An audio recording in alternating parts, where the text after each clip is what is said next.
चलिए साथियों, next question देखिए क्या है।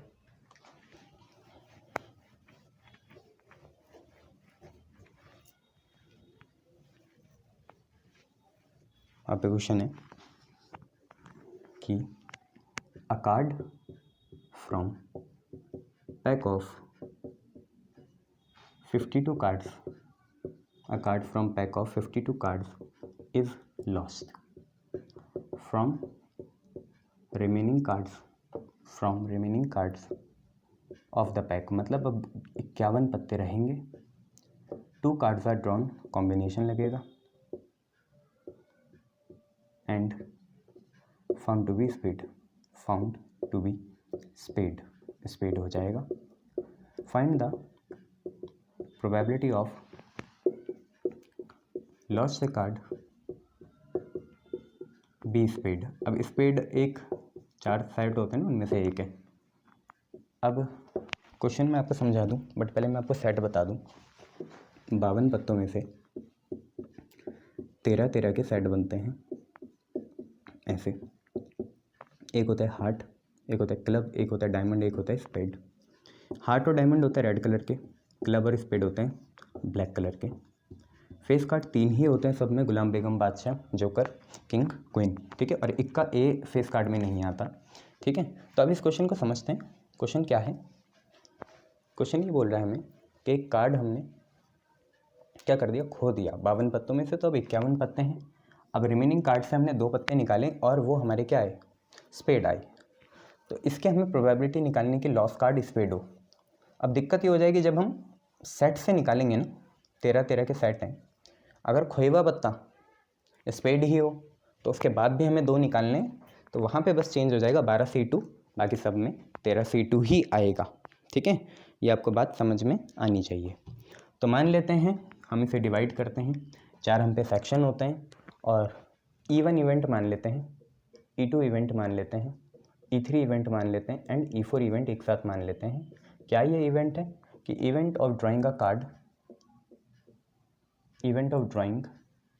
कार्ड फ्रॉम रिमेनिंग 51 कार्ड, क्योंकि एक तो खो ही चुका है, तो रिमेनिंग 51 कार्ड्स से निकालने हैं। चलो अभी कोई बात नहीं, खोने का छोड़ो। अभी हम पे 52 कार्ड है फ्रॉम 52 कार्ड्स ऑफ कुछ भी, है ना। E1 इवेंट मान लो हार्ट, पहले लाल वाले लिख लेते हैं, फिर डायमंड, फिर क्लब एंड स्पेड रिस्पेक्टिवली। अब आपको अभी बताया मैंने, हर एक सेट वाले जो कार्ड हैं 13 हैं और 13 में से एक पत्ते निकालने की प्रोबेबिलिटी होगी 1/4, 13/52, ठीक है। तो प्रोबेबिलिटी E1 मतलब हमने एक पत्ता डायमंड से, हार्ट से निकाला। प्रोबेबिलिटी E2 मतलब जो हम पे डायमंड के 13 पत्ते थे उनमें से एक निकाला। प्रोबेबिलिटी E3 मतलब क्लब के 13 पत्तों में से एक निकाला।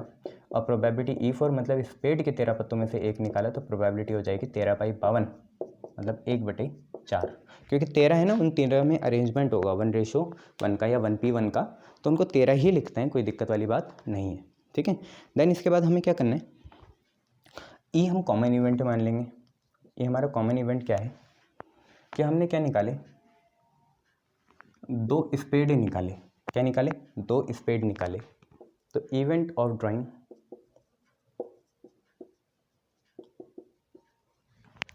टू स्पेड फ्रॉम 52 कार्ड्स, ठीक है। अब ये सारी प्रोबेबिलिटीज़ हमें निकालनी है, जगह पड़ जाएगी, ये बड़ा क्वेश्चन है। 1 मिनट, हाँ चलिए हो ही जाएगा। तो हमने बोला ई इवेंट है ड्राइंग 2 स्पेड फ्रॉम 52 कार्ड। अब यहाँ पे ड्राइंग कर रहे हैं मतलब निकाल रहे हैं, तो यहाँ पे ड्राइंग की जगह लॉस्ट लिखा दो। Event of losing a card from 52 cards of heart, diamond, club and spade, ठीक है। तो हमने जो कार्ड खोया है शुरुआत में ही, वो या तो डायमंड का होगा, क्लब का होगा, हार्ट का होगा, स्पेड का होगा। उसका इवेंट हमने E1, E2, E3, E4 मान लिया, ठीक है। और यहाँ पे जब वो कार्ड खो गया है उसके बाद की बात है, तो यहाँ पे 51 कार्ड लिख लेते हैं। अब सबसे पहले निकालते हैं प्रोबेबिलिटी E/E1। समझ लेना क्या है ये प्रोबेबिलिटी E/E1 है, प्रोबेबिलिटी ऑफ ड्राइंग 2 स्पेड। हमने क्या निकाले, 2 स्पेड निकाले। गिवन दैट ई इवेंट तो हमने लिख ही लिया, क्या है वो इवेंट कि हमने 2 स्पेड निकाले, ई इवेंट लिख ही रखा है। गिवन दैट नीचे वाली चीज़ हो चुकी है, मतलब इवन हो चुका है। इवन किसके साथ है? हार्ट के साथ, मतलब जो पत्ता खोया है वो हार्ट का है। Given that card of heart is missing, card of heart is missing, ठीक है। हार्ट का कार्ड क्या है? मिस है। तो आप क्या करोगे, देखो टोटल हमने कितने पत्ते निकाले, अब हमने 51 से 2 निकाले, तो 51 C2 51 से 2 निकाले, और हमने क्या करा, 2 स्पेडे निकाले, ठीक है, और हार्ट का कार्ड मिस है।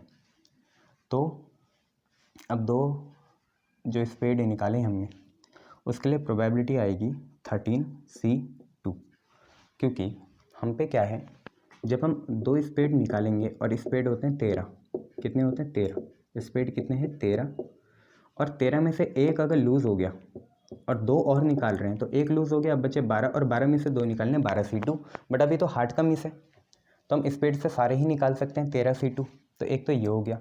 सिमिलरली प्रोबेबिलिटी E/E2 क्या होगी?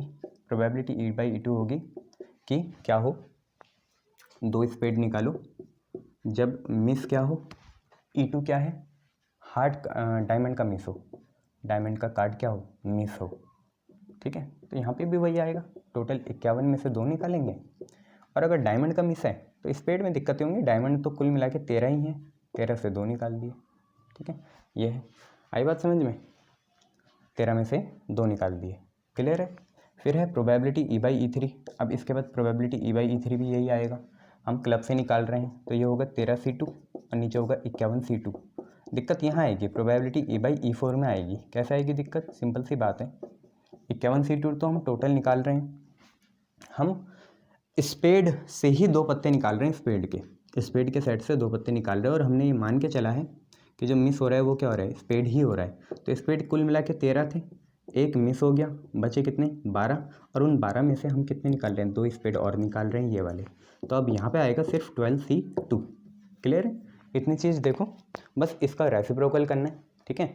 लॉस कार्ड भी लॉस कार्ड भी स्पेड मतलब E4/E निकालना है, ठीक है, E4/E निकालना है, ठीक है। कितना निकालना है? E4/E निकालना है, क्लियर है। तो ये मैं मिटा देता हूँ ऊपर वाली चीज़ें, क्योंकि 1/4 तो हमें पता ही है।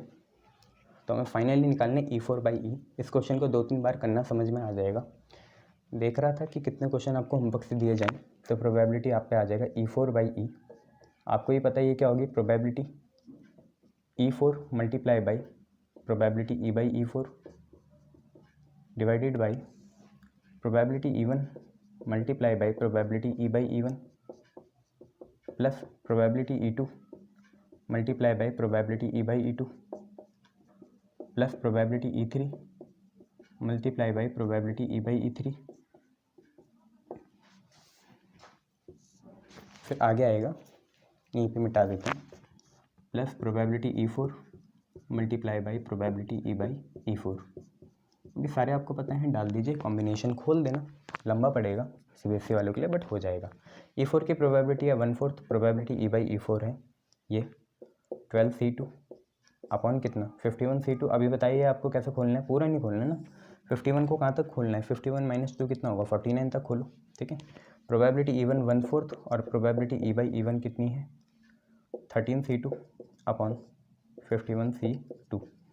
फिर है 1/4 प्लस लगाएंगे बीच में, 1/4 मल्टीप्लाई बाई ये 13C2 अपॉन 51C2।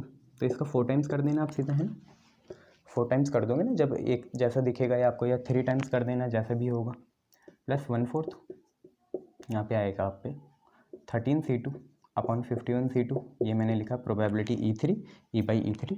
फिर आएगा 1/4 और यहाँ पे आएगा कितना? 12C2 upon 15C2। इसको आप कायदे से अच्छी तरीके से पूरा समय लेके सॉल्व करिएगा, और आंसर आप पे इस क्वेश्चन का आएगा कितना? 22/100, मतलब लगभग कितना? 0.22। ये आपका आंसर आएगा, क्लियर है? इतना कर लोगे, शाबाश, ओके गुड। ना आपको कुछ होमवर्क के लिए दे देते हैं क्वेश्चन, आगे देखिए क्या क्या क्वेश्चन देता हूँ मैं आपको होमवर्क के लिए।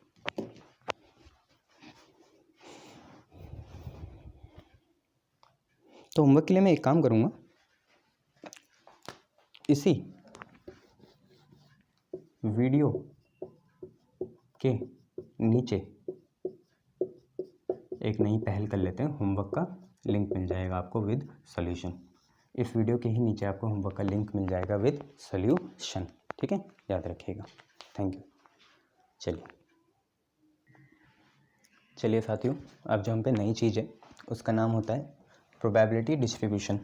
और देखिए, प्रोबेबिलिटी डिस्ट्रीब्यूशन के लिए मैं कोई फार्मूला नहीं बताऊंगा। स्टैटिस्टिक्स वाले सारे फार्मूले आपको पता है। मीन्स का क्या होता है, summation x I P I होता है, ठीक है। वेरिएंस का क्या होता है, summation x I P I square minus mean का स्क्वायर, और स्टैंडर्ड डेविएशन वेरिएंस का ही रूट होता है। ये सारी चीज़ें हमें पता है। अभी बस मैं कंसेप्ट बताऊंगा। पहला क्वेश्चन मॉडल क्वेश्चन देखना, उसी के जैसे बाकी क्वेश्चन भी करने हैं। बात कर रहे थे हम किसकी, प्रोबेबिलिटी डिस्ट्रीब्यूशन की। ये प्रोबेबिलिटी डिस्ट्रीब्यूशन क्या वाला है? देखो, प्रोबेबिलिटी डिस्ट्रीब्यूशन क्या हो सकता है बच्चे, सिंपल सी बात है। मैंने आपको क्या बोला, मैंने सिंपल से बोला एक इवेंट है कि एग्ज़ाम हो रहा है। क्या हो रहा है, एग्ज़ाम हो रहा है। अब एग्ज़ाम में ना 3 चीज़ें हो सकती हैं।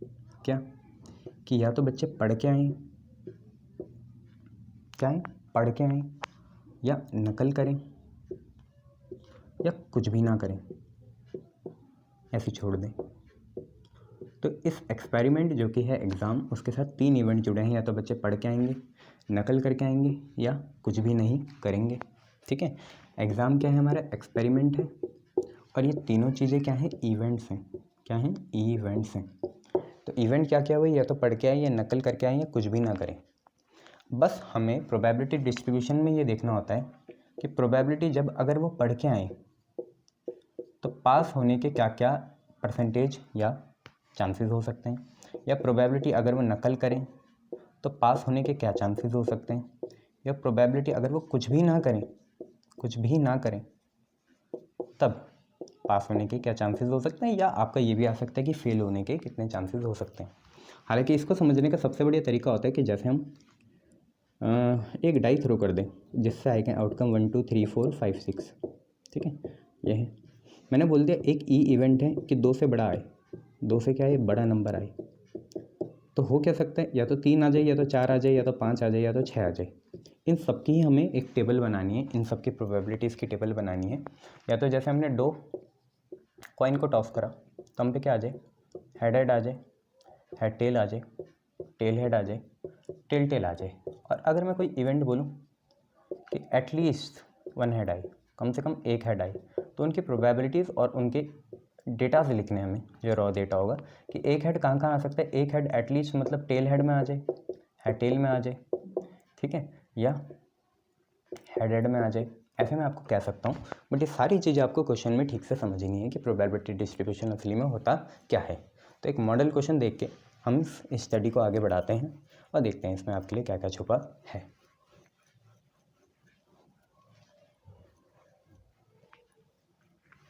देखिए, जैसे मैंने आपको क्वेश्चन बोला कि फाइंड करिए, अगर आपको फार्मूले लिखने हैं तो लिख लेना यहाँ पे कि मीन को हम डिनोट करते हैं म्यू से, और ये बराबर होता है summation of x I and respective probability. फिर अगर मैं वेरिएंस बोलूँ तो वेरिएंस होता है सिग्मा स्क्वायर, ठीक है। सिग्मा स्क्वायर होता है summation x I P I का स्क्वायर, ठीक है। सिर्फ पी आई का स्क्वायर है और एक्स आई है, माइनस म्यू का क्या करना है, स्क्वायर करना है। ये होता है वेरिएंस का। और एक आता है स्टैंडर्ड डेविएशन, वो होता है सिग्मा, जो कि मिलेगा हमें वेरिएंस का रूट करके, किसका रूट करके, वेरिएंस का रूट करके, क्योंकि वेरिएंस खुद क्या है, सिग्मा स्क्वायर है। तो ये तीनों फार्मूला आप डाल लीजिएगा। अब हम क्वेश्चन को करने जा रहे हैं, और क्वेश्चन देखिए आपसे क्या बोलता है। क्वेश्चन आपसे बोल रहा है कि find the mean, variance and standard deviation for the number of tails in 2 tosses of coins। Coins के 2 टॉस में क्या हो सकता है, या तो एक भी टेल ना आए, जैसे दोनों में हेड हेड आ जाए, या कम से कम एक टेल आ जाए, जैसे टेल हेड या हेड टेल, या दोनों ही टेल आ जाए टेल टेल, तो वही हमें बात कर रहा है। ठीक है, तो सिंपली सी हम इसमें बात क्या करेंगे, आप ये देखिए कि यहाँ पे सैम्पल स्पेस क्या बनेगा, सैम्पल स्पेस बनेगा कि पहले में भी हेड और दूसरे में भी हेड, पहले में हेड दूसरे में टेल, पहले में टेल दूसरे में हेड, और पहले में टेल दूसरे में भी tail. Number of element in sample space कितने हैं, obviously number of element in sample space है 4। इवेंट की ज़रूरत नहीं है, आप बस मुझे इतना बता दीजिए प्रोबेबिलिटी हेड हेड आने की कितनी है, हेड हेड आने की प्रोबेबिलिटी कितनी है। अगर आप देखें हर एक के आने के चांसेस एक ही हैं, probability head head, head tail, probability tail head और प्रोबेबिलिटी टेल टेल, सबकी प्रोबेबिलिटी कितनी है, 1/4 है। हालांकि हमें ये नहीं देखना, हमें इवेंट ये बोल रखा है, इवेंट है हमारा कि हमें नंबर ऑफ टेल्स देखने इन 2 टॉसेस ऑफ कॉइन्स, कॉइन्स के 2 टॉसेस में कितने टेल्स आ सकते हैं वो देखना है। आपको भी समझ में आ ही रहा है, या तो कहीं भी नहीं आए टेल जैसे हेड हेड है, एक बार आ जाए टेल जैसे हेड टेल टेल हेड है, और या तो 2 बार टेल आ जाए जैसे टेल टेल है। इसी को बच्चे हम एक्स मानते हैं, जो हमें इवेंट निकालना होता है उसे क्या मानते हैं, एक्स मानते हैं। अब सिंपल सी बात है, प्रोबेबिलिटी अगर मैं इस चीज़ की निकालूँ कि एक्स 0 हो, इसका मतलब प्रोबेबिलिटी इस चीज़ की कि नो टेल, कोई भी टेल ना आए। एक्स मतलब है क्या, टेल आना चाहिए। एक्स मतलब है क्या, टेल आना चाहिए। एक्स मतलब है क्या, टेल आना चाहिए। और एक्स इज इक्वल टू 0 मतलब क्या हुआ कि कोई भी टेल नहीं आए, कोई भी टेल नहीं आए। इसका मतलब हमें प्रोबेबिलिटी इस चीज़ की निकालनी है कि पहले में भी हेड आए और दूसरे में भी हेड आए। ये हो जाएगा बेटा 1/4। 4 में एक ही इवेंट ऐसा है कि जिसमें कहीं भी टेल नहीं आ रहा है। Probability x is equal to 1 मतलब सिंपल सी बात है, ओनली 1 टेल आए या एग्जैक्टली 1 टेल आए, एग्जैक्टली एक टेल आए। तो एग्जैक्टली एक टेल वाले 2 आउटकम है। हमें ये नहीं बोल रखा कि किस ऑर्डरली फैशन में आ रहे हैं वो, पहले थ्रो ही में टेल आ जाए या दूसरे थ्रो ही में टेल आ जाए, ऐसा कुछ नहीं बोला उन्होंने। हमें बोला बस एक टेल आना चाहिए, या तो वो हेड टेल होगा या तो वो टेल हेड होगा। तो ऐसा आउटकम 2 हैं और टोटल हैं 4, तो ये आ गया 1/2। क्लियर है इतना। देन उसके बाद हमें बोला probability x is equal to 2। तो आप यहाँ समझ गए होंगे 3 आउटकम थे, 3 में भी 0 1 2 चलता है।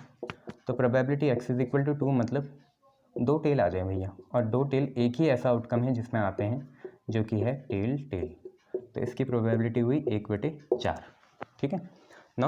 अब हमें टेबल बनाना है, तो टेबल किस चीज़ का बनता है वो भी देख लीजिए आप। यह है probability distribution table, PDT, probability distribution table. देखिए यहाँ x लिखते हैं और यहाँ px लिखते हैं बच्चे। ठीक है, x लिखते हैं और क्या लिखते हैं, px। x की वैल्यूज़ देखेंगे और उसी की करस्पॉन्डिंग प्रोबेबिलिटीज़ भरी जाएंगी।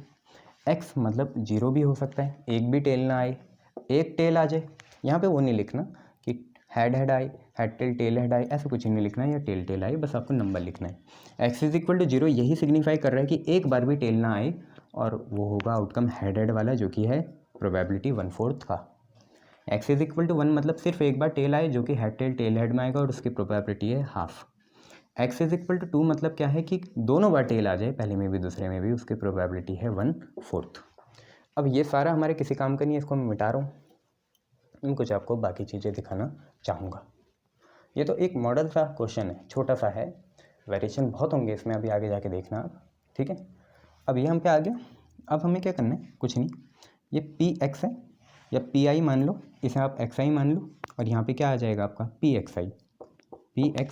कैसे भी लिख सकते हो आप इसको, कोई दिक्कत वाली बात नहीं है। xi लिख लो, pxi लिख लो, दोनों ही चलता है।